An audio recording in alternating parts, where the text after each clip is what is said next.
রব উদাস হব উদাসী আমি তরুর গরবে।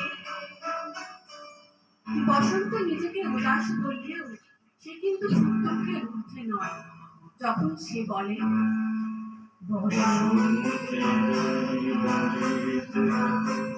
বিদায় কথা লুকিয়ে যাবে,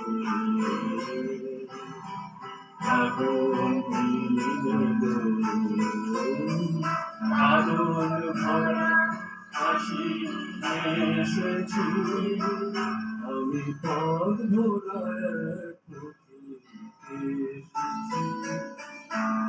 ফুলের হাসির মধ্যেও লুকিয়েছিল বিদায়ের গোপন ব্যথা। সে হাসি ছিল কাঁদনে ভরা। বনভূমে ফুল ফোটাতে আসা